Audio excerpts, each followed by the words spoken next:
कदा भवमोक्षे मणसुभवर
छोटे जहाँ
साक्षात् परब्रह्म तस्मै श्री गुरुवे नमः। तस्मै श्री गुरुवे नमः। तस्मै श्री गुरुवे नमः।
पापी ने तू प्यार करीले पापीनो उद्धार कसे तारा नामे धर्म तनो दुनिया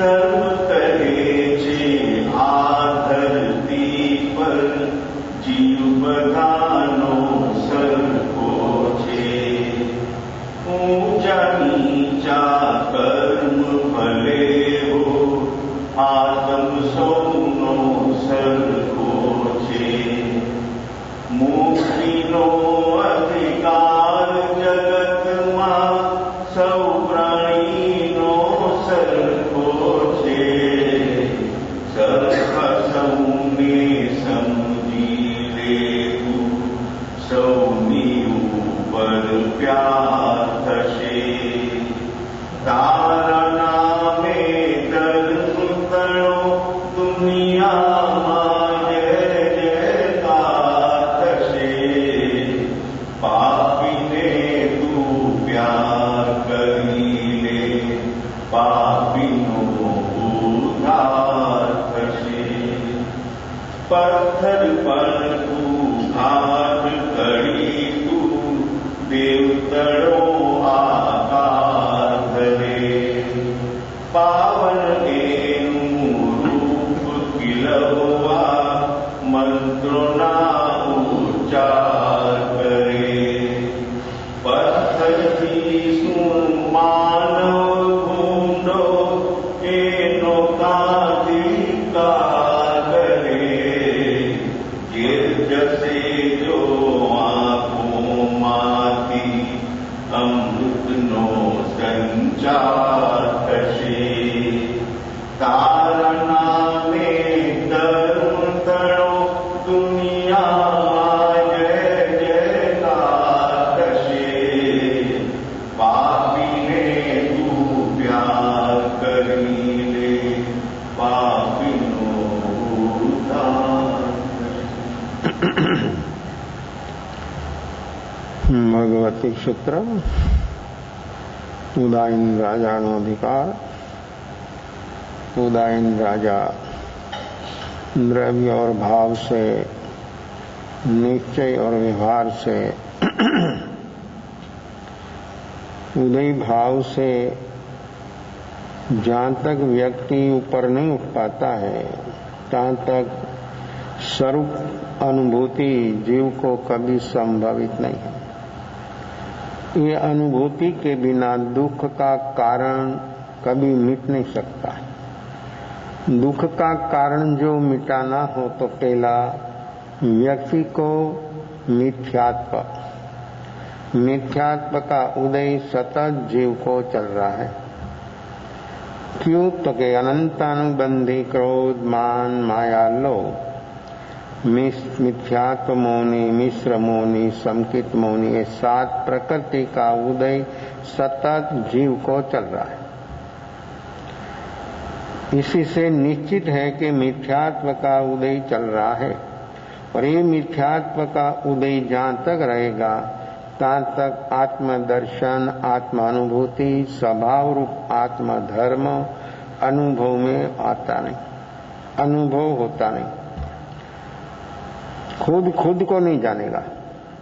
खुद को जो अनुभव करना हो तो व्यक्ति को ये 7 प्रकृतियों से ऊपर उठना पड़ेगा।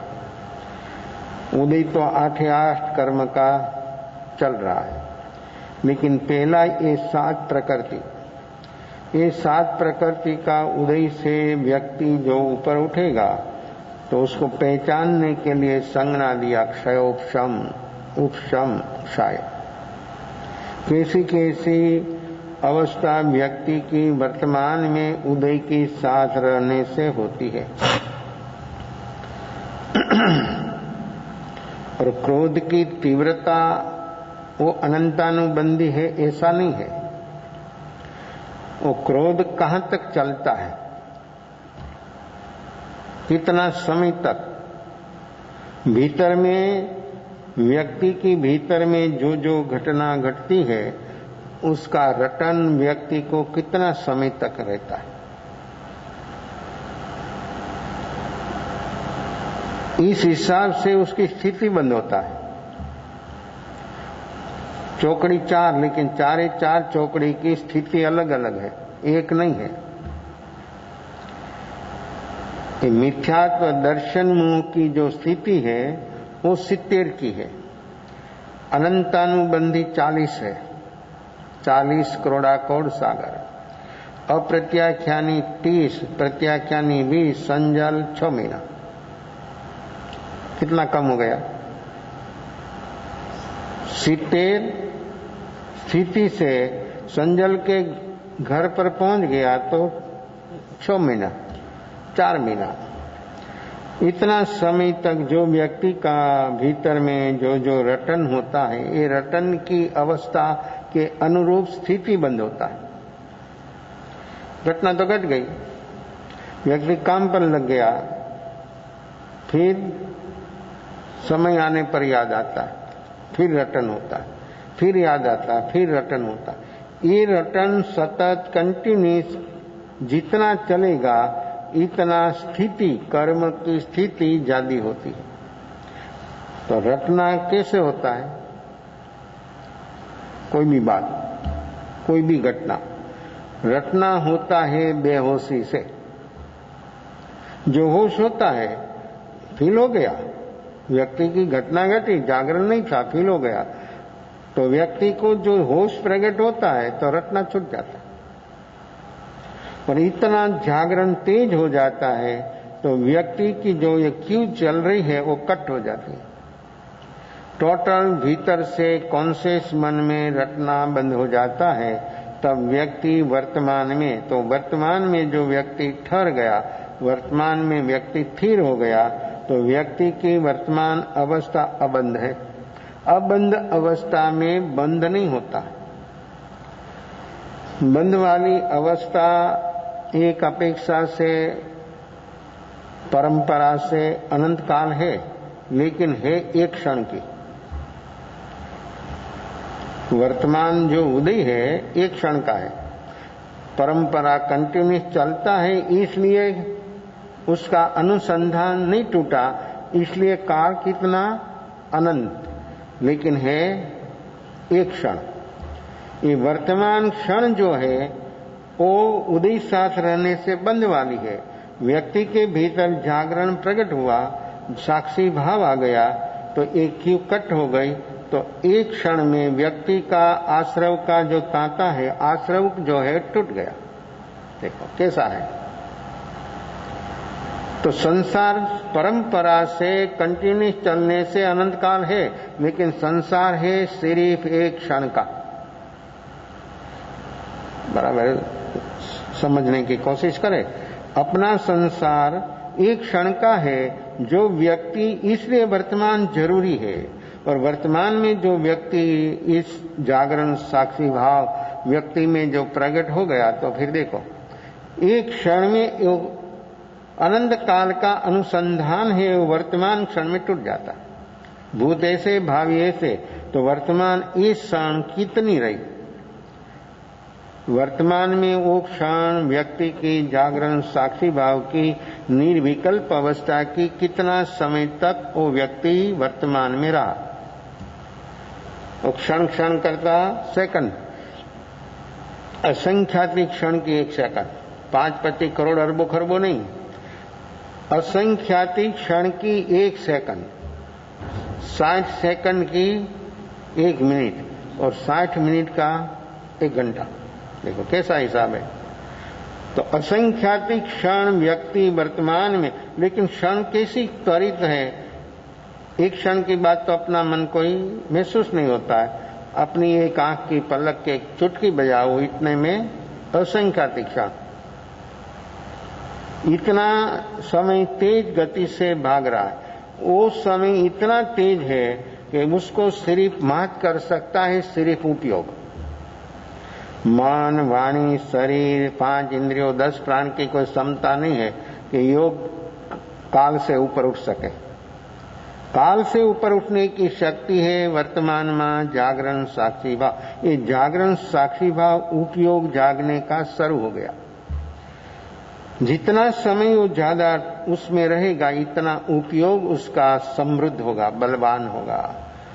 उपयोग की क्षमता इतनी जबरदस्त हो जाएगी कि व्यक्ति के सामने फिर चाहे इसका निमित्त आए तो भी व्यक्ति को फिर फील नहीं होता, और जैसी वर्तमान क्षण है ऐसी दूसरी क्षण ऐसी होती है। इसलिए जैसा वर्तमान है अपना ऐसा ही भावी होता है। भावी कैसा बनाना है? भूतकाल तो गया, वापस आने वाला नहीं। अनुकूल प्रतिकूल जो जो अवस्था थी वो चली गई। वर्तमान अपनी है, अपनी पास है, हम वर्तमान का ही मालिक है। भूतकाल का भी मालिक हम नहीं है, भावी का भी हम मालिक नहीं, हम मालिक है वर्तमान का। तो वर्तमान अपना कैसा है?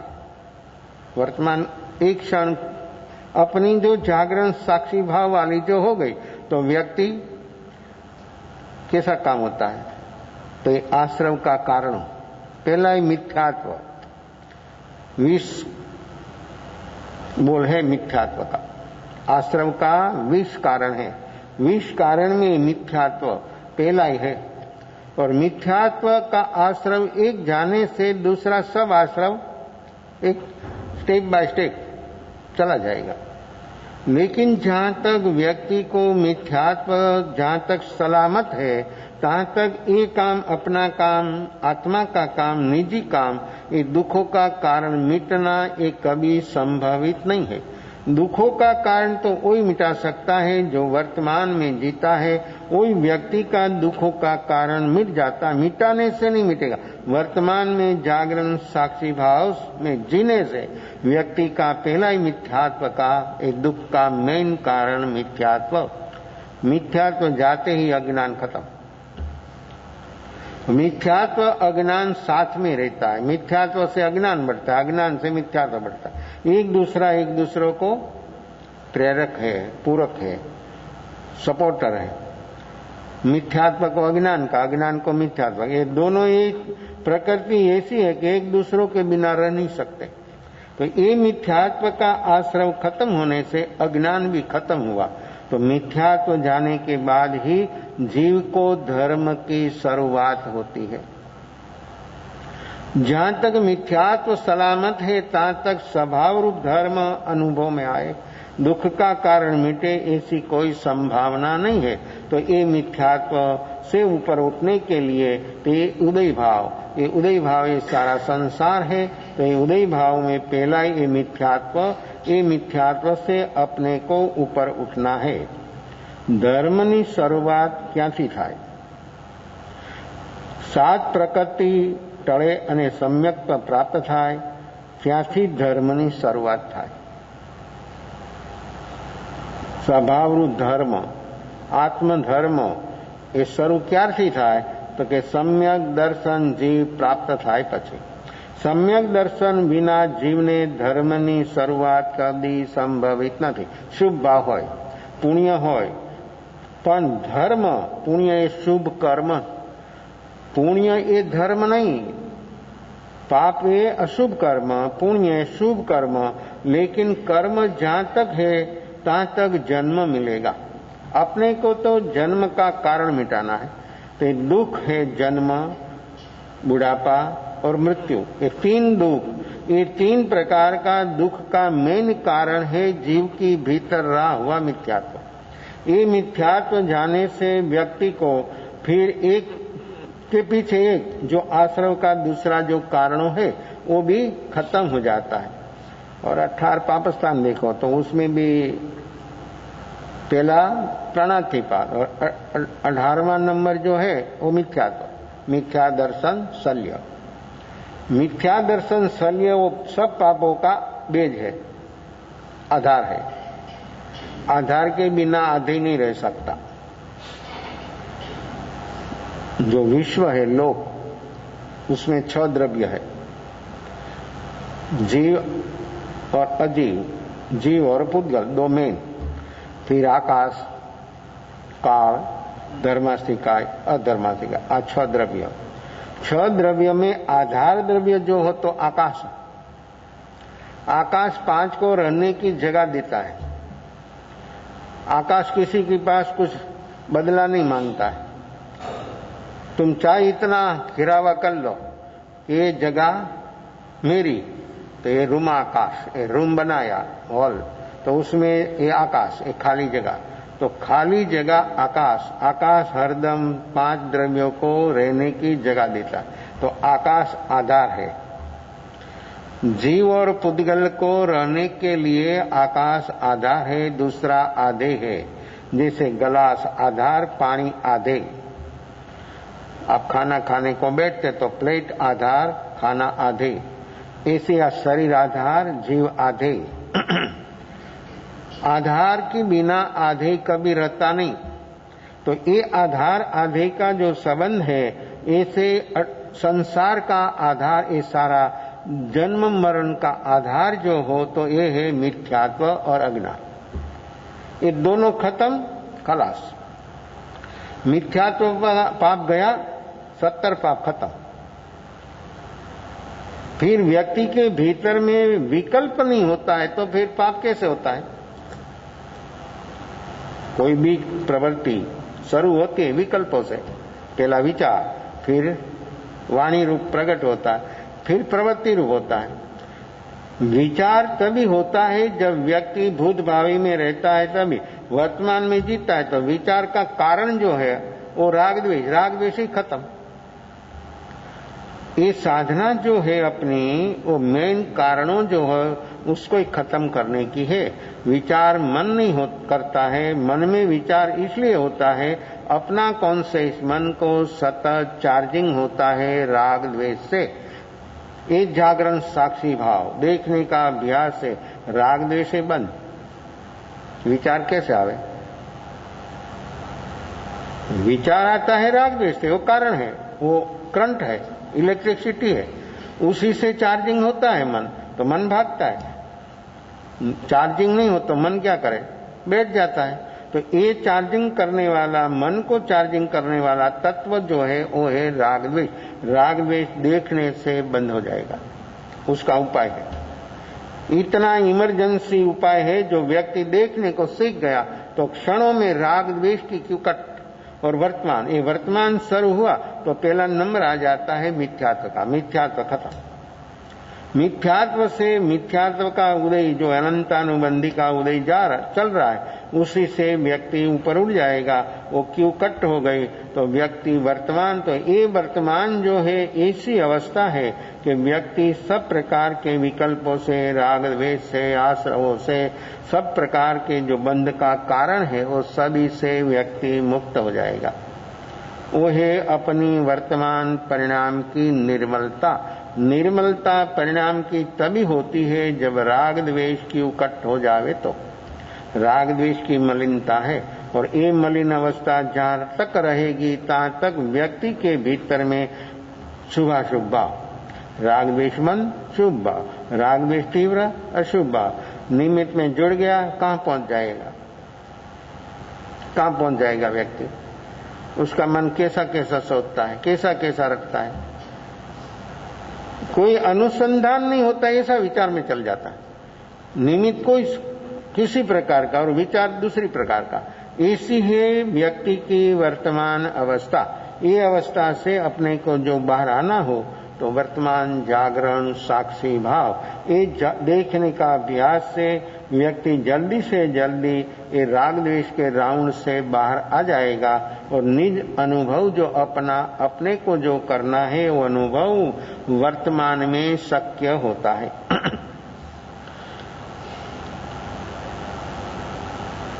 सम्यक प्राप्त થાય ત્યારથી ધર્મની શરૂઆત થાય।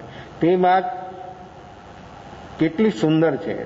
સંબરના 20 भेद છે, તેમાં प्रथम भेद समकित। देखो समकित, आश्रम में कुछ करना है, संबर में कुछ करना नहीं है। संबर में क्यों कुछ नहीं करना है और आश्रम में कुछ करना है? मन से, वाणी से, सभी से। आश्रम में कुछ करना है, संबर में कुछ करना का नहीं है। क्यों ऐसा? संबर में कुछ करना नहीं है, आश्रम में कुछ करना है, तो ऐसा क्यों? संबर अपना स्वभाव है, स्वभाव में तो कुछ करना ही नहीं है। जो करना है वो सब विभाव, मन से वाणी से जो कुछ करना है वो सब विभाव। अपने तो शुभ अच्छा लगता है ना, इसलिए हम मानते कि शुभ अच्छा। शुभ भी आश्रव, शुभ भी बंद, शुभ है न पुण्य, पुण्य भी शुभ कर्म। तो जहां ये संवर में कुछ करना नहीं, संवर एक स्वभाव है, स्वभाव में स्थिर हो गया, विवाह चला गया, बस। करना जो कुछ है वो आश्रव में है, इसलिए प्रतिज्ञा आश्रव की होती है, संवर की नहीं होती है। स्वभाव की प्रतिज्ञा नहीं होती, स्वभाव में स्थिर हो गया, सब आश्रव का कारणों से मुक्त, इसलिए मिथ्यात्व ये आश्रव, संकिति संवर। देखो कैसा है, अव्रत आश्रव, व्रत संवर। लेकिन व्रत होता है तभी कि जब सम्यक दर्शन होता है तभी। तो व्रत लिया और बाहर से वस्तु छोड़ दिया, लेकिन लगाव छूटता है सम्यक दर्शन होने से। समझे? ये वस्तु मुझे बहुत अच्छी लगती है, बहुत अच्छी है, मैंने त्याग कर दिया। लोग को करते हैं कि बहुत भाती है, छोड़ दो, छोड़ देता है। लेकिन लगाव, वो वस्तु की ओर जो अपना लगाव है वो किसी से है? मिथ्यात्व से। मिथ्यात्व में भ्रांति है, मिथ्यात्व से भ्रांति है। क्या भ्रांति है? वस्तु व्यक्ति में सुख बुद्धि कि उसी से मैंने छोड़ तो दिया, लेकिन वो लिमिट कब पूरी हो, प्रतिज्ञा कब पूरी हो। प्रतिज्ञा ले लिया, अच्छा किया, शुभ भाव मेरा, धर्म नहीं हुआ। इसलिए भगवती सूत्र ऐसे बोलता है कि सम्यक दर्शन के बिना प्रतिज्ञा दुपच का। सम्यक दर्शन होने से व्यक्ति की भीतर में उसका जो लगाव, वस्तु की ओर जो लगाव था वो छूट गया। इसलिए समकित और संवर, मिथ्या तो आश्रम। समकित के सद्भाव में व्यक्ति वर्तमान अवस्था में ठहरता रहता है, इसलिए व्यक्ति को ज्यादा से ज्यादा संवर ही संवर होता है, निजरा ही निजरा। संवर होना आवता कर्म बंद हो गया, उसका नाम संवर। पुराना जा रहा है, उसका नाम निजरा। तो सकाम निजरा कैसे? तो कि वर्तमान में सम्यक दर्शन होने से इच्छा अपेक्षा खत्म हो गई। इसलिए व्यक्ति को जो वर्तमान में जीता है इच्छा अपेक्षा के बिना, इसलिए सकाम निजरा स्वरूप लक्ष्य से। अकाम निजरा यानी भीतर में तो भाव है, भोग भोगा भाव तो भीतर में है, बाहर से छोड़ दिया, लेकिन भीतर से नहीं छूटा। भीतर से छूटता है तभी लगाव सम्यक दर्शन होने से। कोई भ्रांति खत्म। क्यों? कि स्वभाव का सुख टच हो गया। छूटता है क्यों? देखो, प्रतिज्ञा लिया, भीतर से नहीं छूटा लगाव, क्यों? मिथ्यात्व है। मिथ्यात्व ने भ्रांति, सुख बुद्धि नहीं दूर हुई। तो सम्यक दर्शन होने से सुख बुद्धि खत्म। और सुख बुद्धि खत्म इतना नहीं, उसको क्या मिला? स्वभाव, स्वभाव का सुख। स्वभाव का सुख टच होते ही सारा दुनिया का सुख फिक्का। चक्रवर्ती हो कि इंद्र हो, वो सम्यक दर्शन होते ही व्यक्ति को इतना अनुभव में आता है, इतना उसको सुख मिलता है, इसी व्यक्ति को भीतर में निर्मलता और शांति होती है। तो चक्रवर्ती का और इंद्रों का मृत्यु लोक में सबसे वैभव सुख समृद्धि चक्रवर्ती की, और देवलोक में इंद्रों की। तिर्यंच और नरक में तो कुछ है नहीं। तो ये दो चीजों व्यक्ति को जब सम्यक दर्शन होता है तभी व्यक्ति को स्वभाव का सुख अनुभव में आ गया। तो स्वभाव का सुख के सामने जगत का कोई भी सुख उसको आकर्षण नहीं, लालच नहीं, सुख का भाव नहीं। उसी से सबसे बड़ा सुख, स्वरूप का सुख, आत्मा का सुख अनुभव में आ गया। फिर वो कैसे रखेगा? कैसे उसकी क्या जरूरत? जब व्यक्ति को खुद का अनुभव हो गया कि ये चीज तो मेरी है, मेरी पास थी, मुझे तो मालूम नहीं था, अनुभव हो गया, खलास। उसको फिर ऐसी अवस्था हो जाती है कि सारा जगत में रहने पर भी जगत की कोई चीज उसको छूती नहीं। घर में रहने पर भी, घर में नहीं, ये शरीर में रहने पर भी शरीर की कोई अवस्था उसको छूती नहीं। तो बाहर की चीज क्या करेगा? बाहर से जो चीजों घटनाएं घट रही है, निमित्तों कदम कदम पर, वो निमित्त तो उसके शरीर की अवस्था भी किसी भी प्रकार की हो, शरीर है, उसमें जो जो सता है तो है, उसमें क्या है? तो ये व्यक्ति को शरीर की अवस्था भी छूती नहीं। ऐसी अवस्था व्यक्ति का लगाव छूट जाता है। और सबसे बड़ा लगाव जीव मात्र को जो हो तो इस शरीर का, और ये शरीर का जो लगाव है वो अनंतानुबंधी लोभ है। इसलिए समस्त विश्व में सम्यक दर्शन नहीं होता है तहां तक शरीर तो होता है, शरीर होता है तो अनंत अनुबंधी लोग, उसके पास कुछ बाहर से हो कि न हो। लोग पैसा को पकड़ रखना ही लोग मानते हैं, पैसा संभालना बढ़ाना वही लोभ एक समझते हैं। शरीर का जो लगाव है सबसे बड़ा लोभ है, और ये लगाव छूटेगा ये मिथ्यात्व जाने पर। मिथ्यात्व जहां तक सलामत है तहां तक शरीर का लगाव छूटना संभवित नहीं है। तो दूसरा नंबर पैसा और तीसरा नंबर संतति, शरीर, संपत्ति और संतति, ये तीन लगाव है। तीन में सबसे बड़ा शरीर। शरीर होने पर भी, शरीर में रहने पर भी शरीर साधन होता है तब मुक्ति का। सम्यक दर्शन होने पर ये साधन है ना, शरीर साधन, तो साधन ये पुण्य पाप का भी है और धर्म का भी है। ये शरीर साधन है पुण्य पाप का, कर्म का भी साधन है और संवर का भी साधन। संवर नहीं होता है, बराबर समझे। शरीर साधन है, साधन से साध्य तक पहुंचना है, तो ये शरीर साधन है, कर्म का भी साधन है और धर्म का भी साधन है। क्या साधन, किसका साधन बनाना? हर व्यक्ति स्वतंत्र साथ में रहता है परिवार में, लेकिन व्यक्ति परिणाम में स्वतंत्र, परिणाम में कोई परतंत्र नहीं है। परिणाम हरदम हर व्यक्ति का स्वाधीन स्वतंत्र है। तो ये परिणाम अपना शुद्ध निर्मल तभी होता है जब ये अनंत अनुबंधी का कषाय से मुक्त होता है, तब व्यक्ति का परिणाम निर्मल निर्मल, क्षण क्षण पर गुणाकार, एक गुणाकार होते दूसरी प्रकृति, तीसरी प्रकृति, आगे आगे चलते चलते संजल तक पहुंच जाता है और व्यक्ति श्रेणी आरूढ़ हो जाता है। तो संवर शुरू होता है सम्यक दर्शन से। सम्यक दर्शन ये संवर, मिथ्यात्व ये आश्रव। तो आश्रव से मुक्त होना है तो मिथ्यात्व से पहला मुक्त होना पड़ेगा, और मिथ्यात्व वो सबसे बड़ी चीज है। तेमा प्रथम भेद समकित ते संवर, संवर प्रगटे तो आश्रव टळे, आश्रवना 20 भेद, तेमा पहलो भेद मिथ्यात्व। સંબરના 20 ભેદ, એમાં સમકિત તે પહેલું સંબર, અને મિથ્યાત આશ્રવના 20 ભેદ, મિથ્યાત્વ તે આશ્રવ, સમકિત તે સંબર। आश्रव और संवर 9 तत्व, तो 9 तत्वों में आश्रव तत्व भी है, संवर तत्व भी। तो देखो जीव और अजीव 2 तत्व मेन है।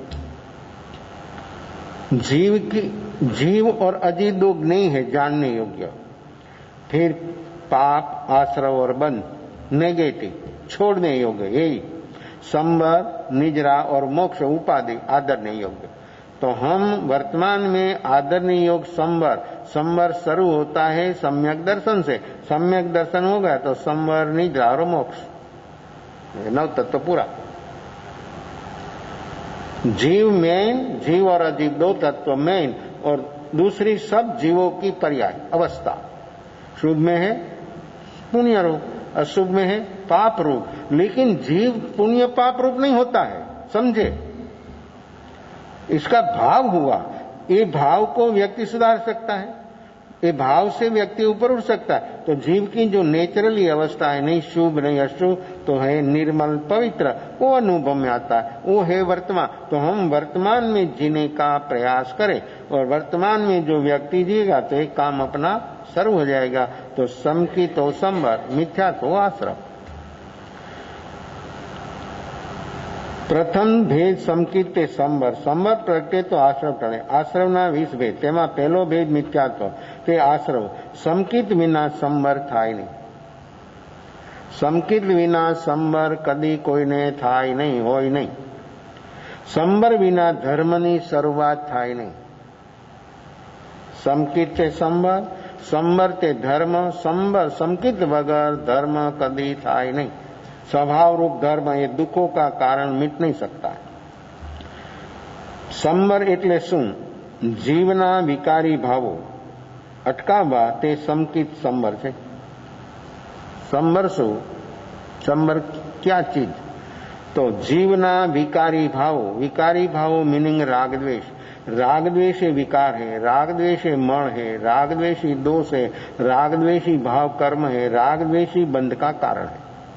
कर्म बंध का कारण और मिथ्यात्व को पुष्ट बनाने वाला ये राग द्वेष। रागमा से दो होता है। क्या? राग से दो प्रकृति दूसरी होती है। बेहोशी से राग द्वेष होता है, इसलिए भाव कर्म। राग द्वेष दो से चार, तो राग से होता है माया और लोभ, द्वेष से होता है क्रोध और मान। देखो कैसा है, एक एक प्रकृति के साथ कैसा कैसा अनुसंधान है। राग से होता है माया और लोभ, द्वेष से होता है क्रोध और मान। एक आत्मा बेहोश होने से दो हुआ, अर्थिंग। दो होता है वहीं टकरामण होती है, वहीं द्वंद्व होता है। एक होता है तो द्वंद्व नहीं होता। कोई भी जगह पर दो तत्व इकट्ठा हुआ तो द्वंद्व। अपने भीतर में भी द्वंद्व चल रहा है, राग द्वेष। राग द्वेष का द्वंद्व मिट गया, अद्वंद अवस्था, निर्विकल्प अवस्था, वर्तमान और संवर निजरा मोक्ष। और द्वंद्व वाली अवस्था बंद, राग द्वेष। राग द्वेष से ये सब चलता है, ऐसी ऐसी अवस्था अपने भीतर चलती है। तो ये राग द्वेष से क्रोध मान माया लोभ हुआ। एक क्रोध का 5200 प्रकार। कितना लश्कर है अपने पास? हर जीव के पास इतना लश्कर लेकर 24 घंटा साथ में चलता है। इसलिए तो निमित्त आता तो पिस्तौल से गोली छूटे नहीं, ऐसा शब्द छूटता है। 5200, एक क्रोध का 5200 प्रकार, मान का, माया का, लोभ का। और एक चौकड़ी नहीं, चार। अनंतानुबंधी, अप्रत्याख्यानी, प्रत्याख्यानी और संवर। कितना हुआ? मन वचन काया, करना कराना अनुमोदना, भूत भावी वर्तमान, करो गुणाकार। वो काम आपका है। आपका दिमाग बहुत चलता है गुणाकार करवामा। कैसा? एक क्रोध का 5200 प्रकार, इतना मान, इतना माया, इतना लोभ, एक ही चार चौकड़ी। कितना लश्कर है अपने पास? हर जीव के पास है। जीव कोई भी हालत में हो, निगोद में हो, चार गति में जो जीव है सभी के पास है। इसलिए मोहनी कर्म ये सेनाधिपति है। लश्कर का सर सेनाधिपति जो हो तो मोहनी कर्म, ये मोहनी कर्म आगे।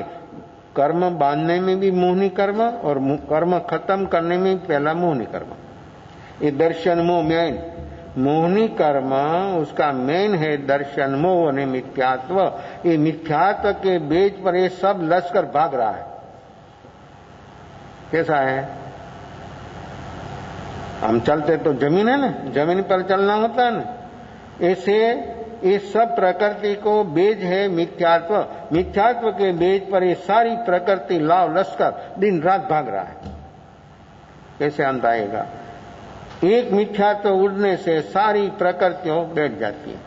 जैसे सामने सामने युद्ध चलता है, जब सेनाधिपति सरेंडर हो जाता है तो फिर सब हथियार सैनिक छोड़ देते हैं, हाथ ऊंचा कर देते हैं। बस हाथ जब हथियार छोड़ दिया, ऊंचा कर दिया, फिर सामने से कोई प्रहार नहीं होता है, गोलीबार नहीं, कोई भी नहीं होता, कुछ नहीं होता।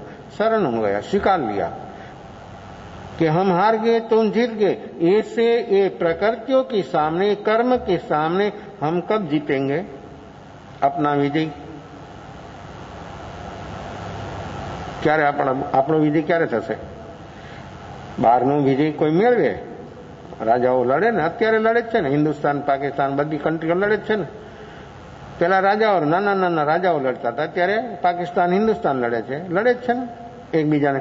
ચાઇના, ઇન્ડિયા, એક એક બોર્ડર, જ્યાં જ્યાં જેની બોર્ડરો હોય છે ત્યાં બધાને ભય હોય છે કે અમારા રાજ્યમાં ઘૂસી જશે તો, અમારું લઈ જશે તો, બધાને ભય છે।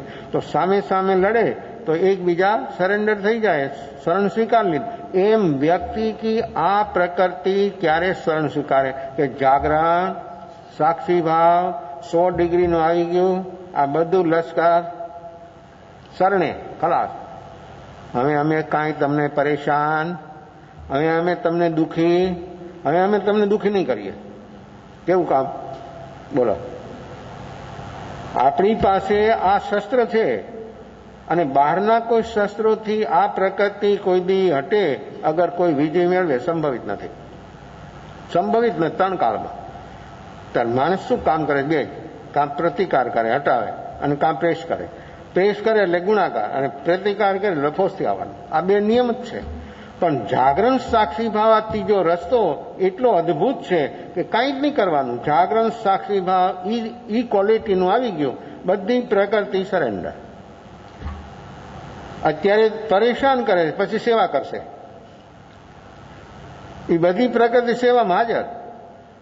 જો વ્યક્તિમાં એવું જાગરણ પ્રગટી જાય તો એ બધી પ્રકૃતિઓ આપણને ઉપયોગી થઈ જાય. એવી ઉપયોગી થઈ જાય કે જેની કોઈ સીમા નહીં. ક્રોધની જગ્યાએ ક્ષમા આવી જાય. એવી ક્ષમા હોય, એવી ક્ષમા હોય. કેવી ક્ષમા હોય? ક્ષમામાં કેવી શાંતિ. ક્ષમા જેને અંદરમાં અનુભવમાં આવી, ક્ષમા જેનામાં પ્રગટી, એ વ્યક્તિને કેવી અવસ્થા હોય. ક્ષમા એ સ્વરૂપ છે. ક્ષમા એ મારો સ્વભાવ છે આત્માનો. ક્ષમામાં જે જીવ જીવે એને કેવી શાંતિ હોય, કેવું હોય એનું વર્તમાન જીવન. જુઓ, ક્રોધની જગ્યાએ સામે ક્ષમા, માનની જગ્યાએ વ્યક્તિ એટલો મૃદુ બની જાય, એટલો મૃદુ બની જાય કે એને કોઈ હરાવી જ ન શકે. કોઈ ન હરાવી શકે. જગતમાં કોઈ એને હરાવી શકે જ નહીં. એટલો એ સરળ બની જાય, એટલી એનામાં કોમળતા આવી જાય કે જેની કોઈ સીમા નહીં. આવા ભાવમાં જે જીવે એને કોઈ જગતમાં પછી હરાવી શકતું નથી. એનું કોઈ જીવનમાં કોઈ બગાડી શકતું નથી. આ પ્રકૃતિઓ જે આપણું નુકસાન કરે છે એ આપણને હજી સુધી જોવામાં આવ્યું નથી, દેખાણું નથી. આ પ્રકૃતિઓનું નુકસાન આપણને હજી સુધી ક્યારેય જોવામાં આવ્યું નથી. એ જોવામાં આવે ત્યારે કે જાગરણ પ્રગટે ત્યારે ખબર પડે કે હા, અત્યાર સુધી આ પ્રકૃતિઓએ કેટલું નુકસાન કર્યું છે. એ પ્રકૃતિ જવાબદાર નથી. આપણે આપણા બેહોશીનો લાભ એને લીધો. આપણામાં જાગરણ પ્રગટ્યું, ખલાસ વહી જાય. એ ઊભી જ ન રહે. તો આ બધી પ્રકૃતિઓ જે છે એ જાગરણ એવું 100 ડિગ્રીનું જો પ્રગટી જાય તો એનું કામ થઈ જાય. આવું કામ છે આ જાગરણ સાક્ષી ભાવનું. સંબર વિના ધર્મની શરૂઆત થાય નહીં. સંબરનો અર્થ શું? જીવના વિકારી ભાવો અટકાવવા. તે વિકારી ભાવ એટલે રાગદ્વેષ. રાગદ્વેષ અટકી ગયા, રાગદ્વેષ રોકાઈ ગયા, સંબર શરૂ. ત્યાં વાર થોડી છે. આપણે બોલવામાં વાર લાગે છે, એટલી વાર પણ ન લાગે અનુભવ થવામાં. બોલવામાં તો વિચારવું પડે, એને પછી શબ્દ રૂપે બહાર લાવવું પડે. આમાં કઈ છે જ નહીં. જાગરણ પ્રગટ્યું એટલે 2 ભાગ સીધા, ભૂત ભાવી અલગ, વર્તમાન. એ વર્તમાન છે એ સંબર, નિજ્રા, મોક્ષ. બસ. જીવના વિકારી ભાવો અટકાવવા તે સંકિત તે સંબર. એ પ્રગટ થતા મિથ્યાત્વનો આશ્રવ ખતમ. સંકિત પ્રાપ્ત થઈ ગયું, મિથ્યાત્વ ખતમ. જે જીવનો વિકારી ભાવ છે, આ મિથ્યાત્વ, રાગદ્વેષ એ વિકારી ભાવ છે, તે પહેલે ધડાકે ખતમ. પહેલા જીવ ઉડી જાય. મિથ્યાત્વ સમાન કોઈ દુઃખ નથી. મિથ્યાત્વ તે જ દુઃખનું કારણ છે. સંકિત સમાન કોઈ સુખ નથી. આ પોઝિટિવ છે, આ સ્વભાવ છે આપણો. મિથ્યાત્વ આશ્રમનું અવલંબન એટલે 4 ગતિના દુઃખનું અવલંબન. જ્યાં સુધી જીવ મિથ્યાત્વમાં રહે છે ત્યાં સુધી આ ચતુર્ગતિરૂપ સંસારમાં એનું અપડાઉન ચાલુ. જન્મ મરણની અંદરમાં જો અમે જન્મ મરણ ન જોતા હોય તો કામ આ કરવાનું, મિથ્યાત્વથી ઉપર ઉઠવાનું. કેમ? તો કે જાગરણ સાક્ષી ભાવ, આ પુરુષાર્થ. આ પુરુષાર્થ જેનામાં બરાબર બની જાય તો એ મિથ્યાત્વ જે અનંતકાળથી આપણી પાસે છે એ ખતમ. આ 7 પ્રકૃતિઓ ખતમ થઈ જાય.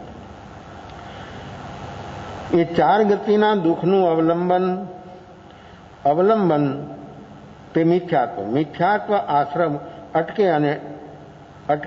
અટકે એટલે પહેલા તે મિથ્યાત્વનો સંબર થાય, એટલે સંકિત. તે પહેલા સંબર માની લેવો, જે એ જ સંબર. જ્યાં સુધી મિથ્યાત્વ છે ત્યાં સુધી સંબર સંભવી શકે નહીં.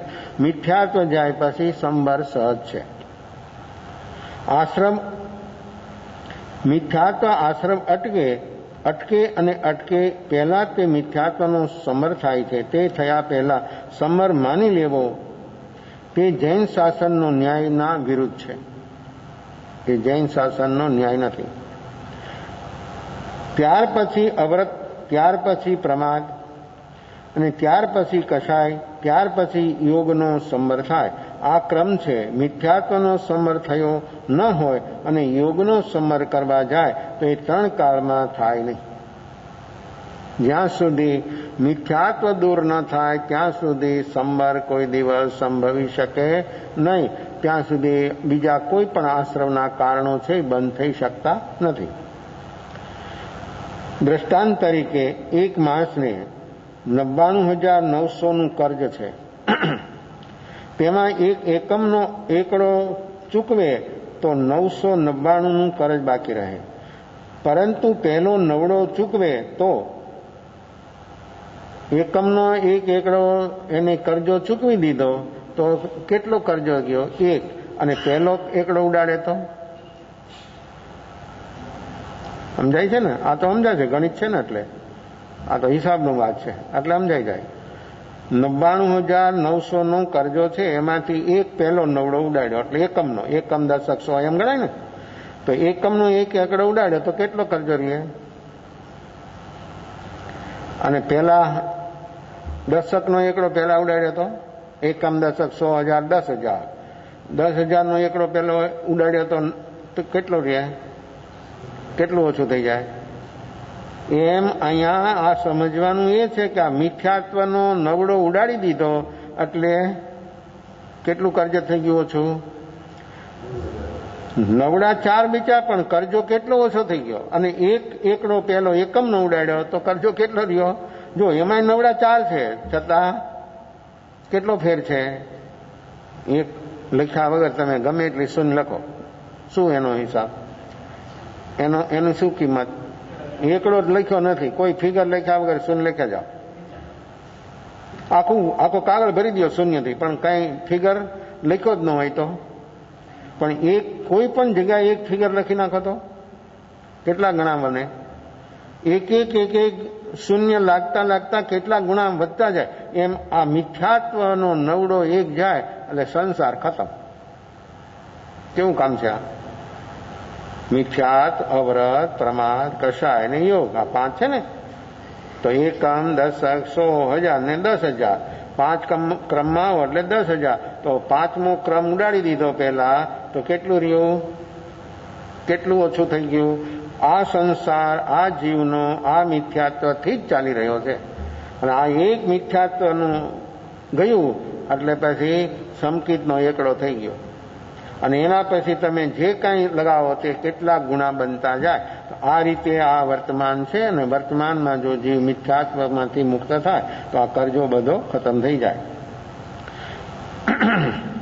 પહેલો એકડો ચૂકવે તો 999નું કરજ રહે. મિથ્યાત્વનું અવરત, પ્રમાદ, કષાયનો યોગ એ અનાદિના નવડા છે. તેમાંથી કષાયનો એક નવડો પ્રથમ ચૂકવો તો એકમનો નવડો તો અનંતવાર ચૂકવ્યો. પહેલો એકડો તો અનંતવાર જીવે ચૂકવ્યો અને એ ચૂકવતા તો અહીંયા સુધી પહોંચ્યો. મનુષ્ય જન્મ આપણને મળ્યો. એ શેનાથી મળ્યો? પુણ્ય ભેગું થયું તો. હવે આપણે પુણ્ય તો ભેગું થયું, મનુષ્ય જન્મ પણ મળ્યો, પણ આ મિથ્યાત્વનો એકડો અત્યારે ન ઉડાડીએ તો કરજો બધો જીવ લઈને જ ફરે છે.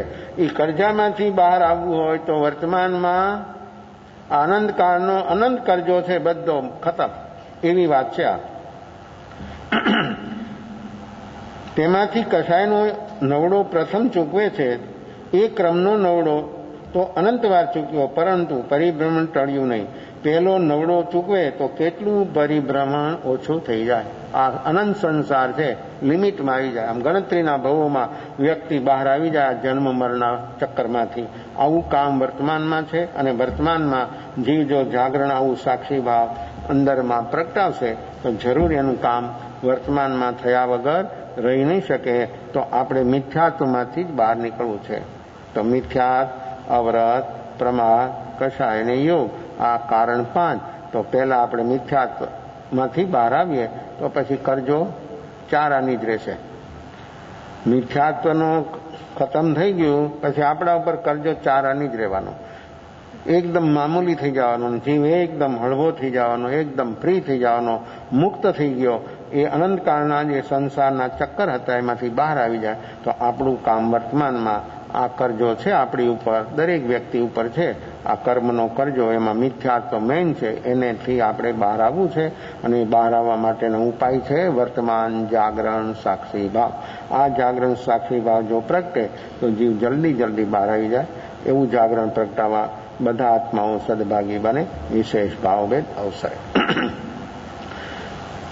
નમો રિયંદાણં નમો સિદ્ધાણં નમો યરિયાણં નમો વજ્જાયાણં નમો લોયે સવત્સાગુણં યસો પંચણકારો સમપાવપણાસનો મંગલાનંદ સવૈસિંહ પડમં હવૈ મંગલં જલારી મંગલં રિયંદા મંગલં વિદ્યા મંગલં સૌ મંગલં કેવલી પનંદો ધૂમંગલં જલારી લઘુદમા રિયંદા લઘુદમા વિદ્યા લઘુદમા સૌ લઘુદમા કેવલી પનંદો ધૂમ લઘુદમા સદારે શરણં મૌજામિ હરિહંતા શરણં મૌજામિ સિદ્ધા શરણં મૌજામિ સાહુ શરણં મૌજામિ કેવલી પનંદં ધમં શરણં મૌજામિ ચારમલિંગાર્કં યારસંહૃદે બહુસાગરમાન હૃદય સકલકર્મણોણયન मोक्षधाम सुखलयनंद भावधरी जीवनगाय जीवतरीदाय सन सारमाई शरणाचारवर शरण नहीं को जय नरनारी आद अक्षय अविचल पद हो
सदा गुरु